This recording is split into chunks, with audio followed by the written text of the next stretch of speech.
YouTubers? Mike Martin's here, Mike Martin's channel, bringing you some housing crisis information from Australia. Don't turn it off. Listen to this. This is a good one. If you're not from Australia, please stick around. Can't afford to buy a home? Get out of Sydney and Melbourne, says Barnaby Joyce.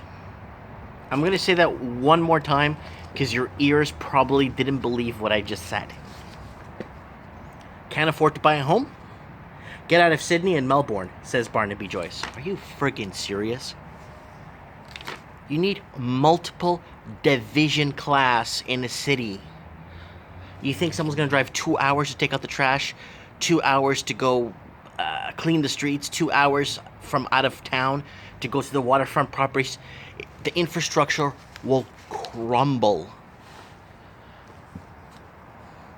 Deputy Prime Minister Barnaby Joyce has a solution for Sydneyers who can't afford to buy a home. Get out of Sydney. What the hell is that supposed to mean? If you're like 4th, 5th generation proper Australian, if you're Australian proper, and you can't live in your own city, in your own damn country, and your parents and your grandparents and your great-grandparents have been paying taxes all their lives, what, to cater? To cater to what? If you can't live... I'm talking if you're Australian proper. Declaring himself fed up with the focus on Sydney and Melbourne in the housing affordability debate, Mr. Joyce suggested homebuyers give up on water views, relocate to the regions where property is cheaper. They did that already. They've done that. And it's called Silicon Valley. They went to a desert, dry, arid place, and people went and said, you know what, let's relocate there. Let's build a tech area. Let's get away from all this Hollywood and all this stuff. And guess what happened? It went through the roof also. You can't even afford to live in Silicon Valley. People have to drive 2 hours to Silicon Valley. The problem is when the people make a place good, everybody wants to go live there, especially people not from the country. They bring in their baggage and their problems and bring in their ways of life that end up disturbing the Australian proper, and then look what happens. So, you know what? Let's go build a Silicon Valley in Australia, somewhere in some arid desert out of nowhere. Bring in the tech companies, bring in everything, and then once the property gets overvalued, let's just relocate to somewhere else and start a new city. I get annoyed when people talk about that the only house that they could buy apparently in Sydney, and it's too dear. He told ABC Radio National, these are other parts of Australia I live in. One, it's called Tamworth. Mr. Joyce was responding to yet another report showing homes in Australia's 2 biggest cities are among the world's least affordable. The Demographia survey released on Tuesday found Sydney was the 2nd most expensive city in the world for housing, behind only Hong Kong. Melbourne ranked 5th, more expensive than London and San Francisco. What if how Sydneyans get why would solve the housing crisis? Then in quotations it says, houses will always get incredibly expensive. If you can see the Opera House and the Sydney Harbour Bridge, just accept that, Mr. Joyce said. Houses are much cheaper in Tamworth. Houses are much cheaper in whatever. Houses are much cheaper in Tauba. Sorry guys, I'm butchering these names. First time I'm ever reading them. Sydney is wonderful, and so is Melbourne. The trouble is, so many people think it's wonderful that the price of a house is incredibly expensive, but there are other parts of Australia. I didn't move out west, so I say this.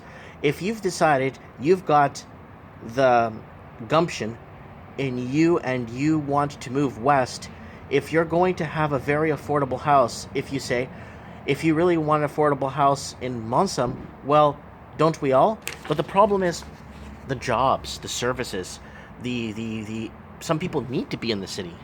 There's some people that need to be close to the hospital. There's some people that can't go out to these stick town areas that are out in the middle of nowhere just because it has a Walmart in it. It doesn't mean you got all the amenities you need. You know what I'm saying? Prime Minister Malcolm Turnbull wants to propositize housing affordability in 2017 has handed responsibility of the issue to young frontbench newcomer Michael Sukar, who is from Melbourne. So you're good. You got a local person in there.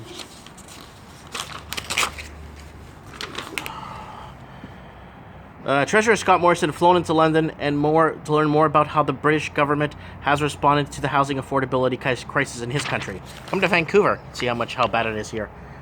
Asked whether the Turbo government needed to do more on housing affordability or perhaps reconsider tax incentives such as negative gearing, Mr. Joyce said government was doing other things such as promoting agriculture and decentralizing the public service and regional areas of Armidale. We do other things. So there's a picture here with $1 million views here in Australia. But you need a demographic of all wealth. It just can't be wealthy people living in one city. Who's going to monitor? Who's going to drive a bus? Who's going to fix a wall when you got a hole? Who's going to fix a pipe when it bursts? You think people are going to drive 2 hours out of town to come in? Man, I wouldn't even bother taking the job. If I got to drive 2 hours because some schmuck in God knows where that's got a view of some beautiful opera theater and needs to get in, and I don't think so. Anyways, we do other things when we suggest them. People mainly in the Labour Party fight tooth and claw to try and stop us, he told ABC Radio. NWS Premier Gladly, but I can't even read that, sworn into the job on Monday, has also named housing affordability as his top priority, speaking Radio National on Wednesday, and said the situation was not as simple as Mr. Joyce made it appear. You know what? I'll make it simple. How's about this?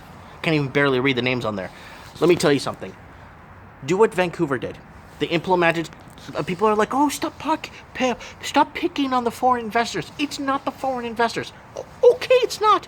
Let's put a foreign investor tax. We'll put the foreign investor tax. You want to see the next story I'm going to read on my channel? This is the next story I'm going to read on my channel. BC foreign buyers tax really did yank down Vancouver home prices. Yeah. So... a lot of people in Australia are saying, oh, stop blaming the foreign investors. They have nothing to do with the price hikes, and people are always investing. No, like I said, if you go to my other videos, you would understand when it's a free market, when you're living in a free market country, all the English-speaking countries except South Africa are free market countries. Come in, whoever's got the most money, buy. If you're from here, we don't care. It's who's got the big bucks come in. 20, 30 years ago, I know I'm saying this like a broken record. Watch some of my old videos. 20, 30 years ago, when your grandparents or great-grandparents went to Australia, they came with a duffel bag and $20. They managed to buy a house, put your parents through school, and your parents went through school and put you through school that's watching this right now and took care of you and raised you. Now it's not like that no more. You come with $30, guess what? You're going to be you're homeless, and to get off that plateau just to rent is almost next to impossible. Things have changed. It's free market countries have sold to the highest bidder. Period. Look at New Zealand. Look at Vancouver, Canada. Look at London. Look at the cities that speak English, English-speaking countries, minus the United States. The United States is really tough on immigration getting people in. And there's a lot of U.S. government taking people's land, too. People like, oh, you haven't been here in a year. Oh, well, we'll just take it back. You know what I'm saying? The U.S., that's why do you think it's so tough to immigrate to the U.S.? Why do you think you could still go to Florida and buy a house for $90,000? A decent house in a decent area close to work.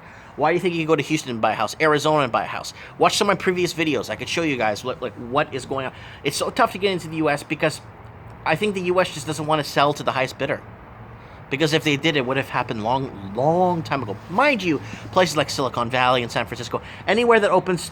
anywhere in the west of the United States is very expensive because the gateway to the Orient. It's the gateway across the Pacific. You have China, Japan, Vietnam, Korea, and all those other countries. That's the gateway into the United States. And that part, California, Oregon, and Washington State, very expensive states to live in. But everywhere else is pretty much... it's just a free-for-all everywhere else. I wanted to put that out for you guys. The system needs to be restructured, period. People can't afford to buy in their own city. That's people, and Sydney and Melbourne, they're pretty big cities. They're not holes in the wall. They're like pretty. The demographic, the city goes way out. The district goes pretty way out there. And you're telling me that people are not expanding west, building west. I'm saying, Australia's a big continent. I don't know. Let me know what you guys think about this, because there was a minister here in Vancouver, sorry, that said the same thing. Oh, Vancouver's not for just the common Canadian. It's more for the wealthy. It's like, okay, we leave. Fine, we leave. We go. But the thing is, we'll build up another Silicon Valley or another city, make it techie, make it modern, and guess what happens? Then we can't afford to live there either, because then all the investors come in and start buying up and buying out everybody that lives there. And then basically people get this big offer of big cash, then they move out, and then they think they made the right thing, but meanwhile down the road they realize they made the biggest mistake of their lives. Anyways, I don't know what you guys think about this. I'm going to leave a link to the article. I'm really choked that someone would say that, just like, move out. Yeah, okay, fine. But the problem, can you guarantee if we move out and build the city from scratch, could we make rules on the city and have it just for people living, and working? I don't know. It's getting so out of place that they have to put in laws and bizarre. Do the tax thing. Put the vacant tax, like we got the vacant tax. You got to pay 2 or 3% of the property value every year if your house is vacant. And it's got to be occupied 10 months of the year. 1. 2, adds the foreign tax law. So this way, when people are shadow flipping the houses, they're just shadow flipping and they're laundering money through Australia, the best thing to do is just put a foreign tax, 12 or 15%. So if you're not Australian proper, you just go ahead and do the add the tax. And if the people on the radio talking about Australia saying, oh, stop picking on the foreign investors, they have nothing to do with it. Okay, then put the tax on like they did here. They put the tax on. They kept arguing that, oh, no, it's a... No, it's not. Stop picking on the foreign investors. It has nothing to do with them. And it says right here, tax really did yank down Vancouver's home prices. The verdict is in. The BC foreign buyers tax really did pull down Vancouver's home prices. Unless these guys are lying. Anyways, let me know what you guys think. Implement laws in place. Protect your citizens' future. Because Australia, Portugal, I can't say Canada, but certain countries are those countries because the people that live in them. Australia is not Australia because the map says, welcome to Australia. Australia is Australia because the people that live in the country are Australian. Portugal is considered Portugal because the people living inside Portugal are Portuguese. Not because the map says, oh, this is no, the people that live there are Portuguese. Mexico, it's not called Mexico because, hey, let's call it Mexico. No, it's Mexico because the people living in the country are Mexican. What's going to happen when all the Australians leave? You could call it Australia, but what's it really going to become? Comment below if you know the answer. Comment below what you think. I don't know. I just hate when basic human rights, especially when people work, pay taxes, and a doctor in Australia can't even live in his own city. A doctor? Back in the day when we were kids, doctor was the prime job to get lawyers or big high-end, you know what I'm saying? I don't know. Comment. Let me know. Bye.